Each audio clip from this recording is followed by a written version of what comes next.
Amis internautes de Royal TV Bénin, de Royal News FM, merci de votre fidélité et salut. Créée depuis des siècles, la réflexologie existe depuis plusieurs millénaires et est pratiquée par de diverses civilisations, à savoir égyptiennes, indiennes, chinoises et surtout africaines. Aujourd'hui, l'intérêt des médecins pour cette technique s'est progressivement atteint, probablement à cause de la découverte des molécules chimiques telles que les antibiotiques. Toutefois, malgré la pratique de la médecine moderne, la pratique de la réflexologie évolue bien dans le continent noir. Mais depuis qu'elle est pratiquée en Afrique, quel est son niveau d'évolution à ce jour? C'est justement pour répondre à cette interrogation que je reçois sur ce plateau de réflexologues sur le thème réflexologie en Afrique, l'heure de bilan. Alors sur ce plateau, je reçois M. Fifi Nounekpekou. Bonjour, Monsieur Fifi Nounekpekou. Bonsoir. Merci d'être là. Merci. How are you? I'm doing very well. Alors, je vous rappelle que Monsieur Fifi Nounekpekou est de nationalité ghanéenne. À la suite, j'ai sur ce plateau Monsieur Jacques Badessi. Il est le président de l'Association béninoise des réflexologues et président du réseau africain des réflexologues. Bonjour, Monsieur le Président. Bonjour, Monsieur le journaliste. Merci d'être là. Le plaisir est partagé. Alors, je reste avec vous, Monsieur le Président. La réflexologie est pratiquée en Afrique depuis des siècles. Faites-nous le point de son historique. Alors, merci beaucoup pour la question. Cette question est la bienvenue. D'ailleurs, que le thème de l'émission, c'est l'Afrique et la réflexologie, le bilan maintenant. Alors, pour même concorder avec notre thème du sommet africain des réflexologues, c'est l'Afrique et la réflexologie. Cela nous renvoie au bilan de la réflexologie. Alors, pour faire une petite histoire, nous n'allons pas faire rentrer dans les grands détails de l'histoire africaine de la réflexologie, mais nous avons quelques dates. Dès 1330 avant Jésus, les premières traces ont été retrouvées en Égypte, de la réflexologie ont été retrouvées en Égypte. Mais ce n'est qu'en 1979 que des recherches qui ont été faites en Égypte ont permis de remonter dans le temps et de constater que c'est l'Afrique qui était une grande civilisation, l'Égypte surtout une grande civilisation en ce moment, qu'on a découvert les traces de la réflexologie. Vous savez, en Égypte, c'est une coutume pour eux quand quelqu'un meurt, par exemple, qu'on l'enterre avec les outils de sa profession, ou on fait des fresques murales qui permettent d'identifier la personne. Donc c'est ce qui s'est passé. Et après, nous avons vu que la réflexologie a connu beaucoup d'évolutions. Dès 2330 avant Jésus, et on se reporte à l'Égypte antique, mais dès 2330, il faut venir dans les années 80 pour retrouver vraiment une réflexologie à la mode africaine. Alors, on parle de la réflexologie sud-africaine, mais nous avons vu qu'il y a un grand fossé entre ces deux grandes dates, c'est-à-dire dès 1330 avant Jésus, et il faut venir dans les années 1980 pour retrouver une réflexologie qui répond aux réalités de l'Afrique. Alors, c'est suite à tout ça, nous sommes réunis pour pouvoir faire l'histoire de la réécrire l'histoire. Est-ce que d'Égypte en Afrique du Sud, où la réflexologie sud-africaine est née dans les années 80, qu'est-ce qui s'est passé? Pourquoi il y a ce vide-là? Nous voulons réécrire l'histoire africaine de la réflexologie. Voilà, c'est un peu l'histoire actuelle de la réflexologie en Afrique. Et nous voulons que tout soit mis en place, que les réflexologues africains puissent savoir comment l'histoire de la réflexologie est passée d'Égypte à notre époque. Et c'est pourquoi nous sommes là. Alors, merci beaucoup, Monsieur le Président. À présent, je vais poser la question suivante au secrétaire général du réseau africain des réflexologues, Monsieur Nounekpekou. Monsieur Nounekpekou, pourquoi le réseau africain des réflexologues? Bonjour et merci. C'est parce que on est dans un monde qui devient un petit village. Et surtout en Afrique, les informations ne sont pas bien organisées.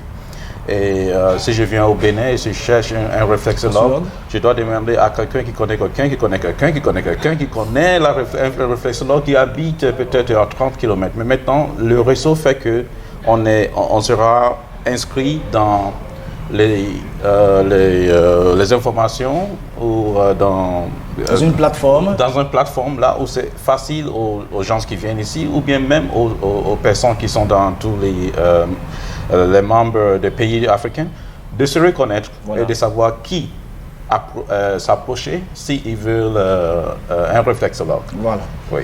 Merci. Quels sont les objectifs de ce réseau? C'est pour assembler tous les réflexologues qui sont connus, qui sont bien entraînés oui, dans une plateforme pour qu'on puisse se modifier et s'améliorer dans notre métier et aussi pour échanger les idées entre nous. Il y a des fois des personnes qui peuvent être traitées par un réflexologue mais qui n'a pas de résultat. On peut le lancer à un autre réflexologue ou demander des avis pour savoir comment se comporter. Et aussi à avoir un réseau qui est reconnu par les autres réseaux dans les autres continents de l'Amérique, de l'Amérique du Nord, de l'Europe, de l'Asie et partout dans le monde. Merci à vous, Monsieur le Secrétaire Général. Merci. Monsieur le Président de l'ABR et du Réseau africain des réflexologues, les 19 et 20 juin 2021 s'est tenu au Bénin le premier sommet africain des réflexologues. Quelles sont les attentes de ce nouveau bébé? Alors, d'abord, il faut dire que c'était un rêve quasi irréalisable, le premier sommet africain des réflexologues.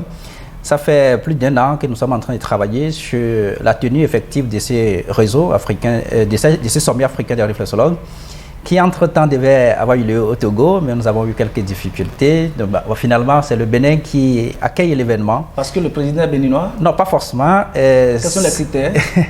Normalement, comme je le disais, à chaque fois qu'on définit le pays qui doit accueillir l'événement, il y a un pays remplaçant. Il y a un pays remplaçant du Togo, c'est le Bénin qui était le pays remplaçant. Donc le président a tout fait quand même que le premier sommet africain des réflexologues puisse avoir lieu au Togo.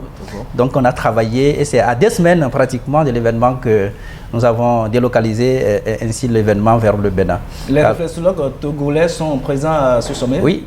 Et on a eu, c'est la forte délégation même qui est togolaise au niveau de l'Afrique. Donc il y a beaucoup qui sont venus, mais beaucoup plus de réflexologues togolais qui sont venus. Alors ces sommets au Bénin, c'est pour permettre d'abord de faire une connaissance des réflexologues. Depuis le réseau africain des réflexologues existe, mais nous ne nous connaissons pas vraiment. C'est le premier objectif, nous retrouver et faire une connaissance physique. Pour voir qui est qui fait quoi et qu'est-ce qui... apprendre des autres.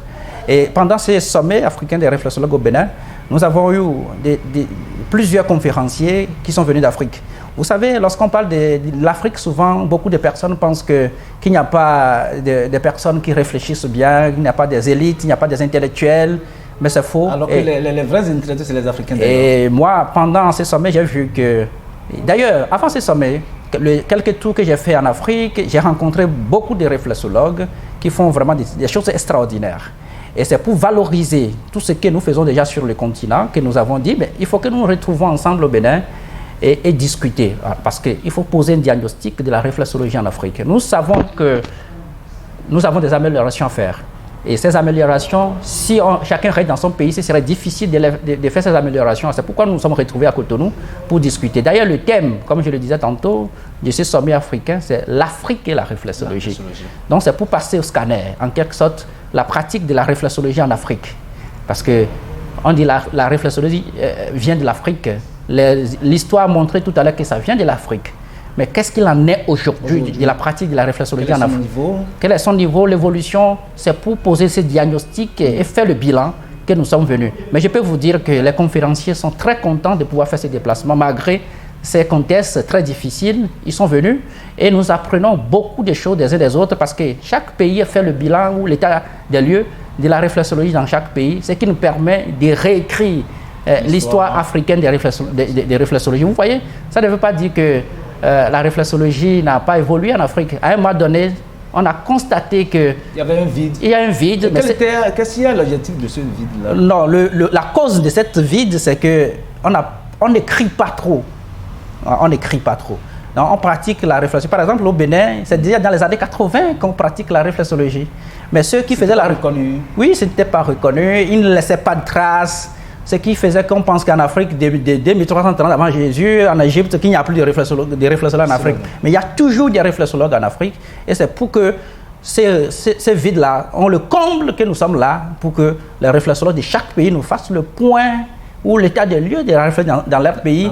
Et ça va permettre ainsi au bureau exécutif, surtout au conseil scientifique que nous avons mis en place au niveau du réseau africain des réflexologues, de faire un travail pour que l'histoire, qu'il n'y a pas même une page de l'histoire qui soit enlevée. Ah, d'accord.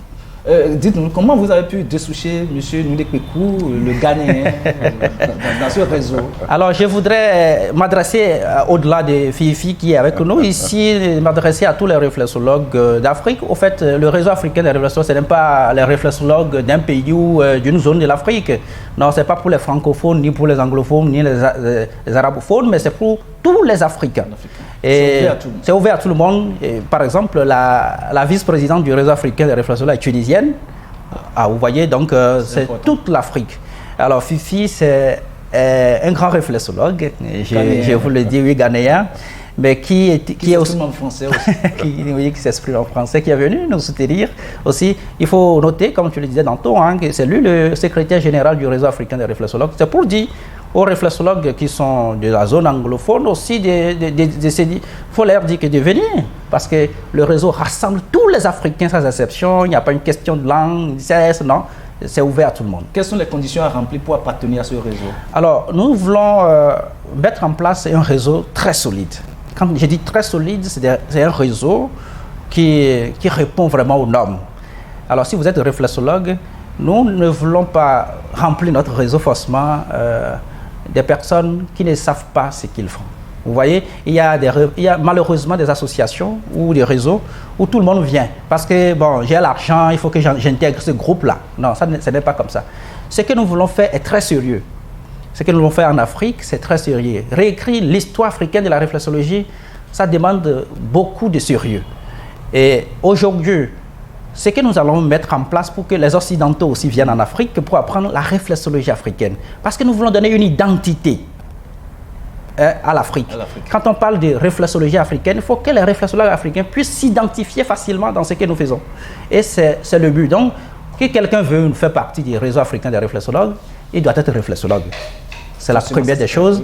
Mais nous savons que le niveau n'est pas aussi élevé partout en Afrique. Mais il y a quand même des grands réflexologues en Afrique et ça nous permet aujourd'hui, même si les gens viennent, nous avons mis en place des formations pour permettre de rehausser le niveau des réflexologues africains. Parce que nous voulons lancer un signal fort au monde, leur dire que oui, la réflexologie a ses sources en Afrique. Et nous avons des très grands réflexologues africains qui font des choses extraordinaires. Que les réflexologues africains s'approchent du réseau africain des réflexologues pour qu'ensemble nous puissions travailler pour le développement de la réflexologie africaine. Réécrire l'histoire de cette... Voilà, réécrire l'histoire africaine. Alors nous sommes en train d'aller progressivement à la fin de cette émission, mais avant vos mots de fin différents, je vais demander à M. Nundé Kweku, quel est votre loisir préféré? Je n'ai pas bien compris, loisir. Quelle activité? Sport, musique, qu'est-ce que vous aimez plus? J'aime goûter les cafés différents du monde. Je suis grand dans le café ou la cuisine.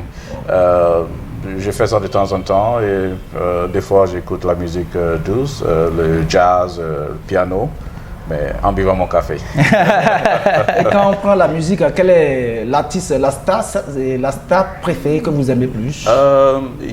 Yurima, il est japonais. Et il joue le piano. C'est lui que, chaque fois quand je veux écouter la musique, je vais directement pour commencer avec lui et d'autres personnes.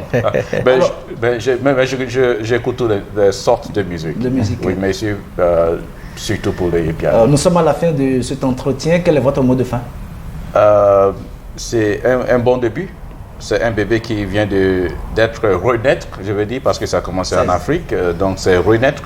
Et j'espère qu'avec désolé, le mot français ne vient pas assez facilement, mais avec tous les émotions, l'énergie,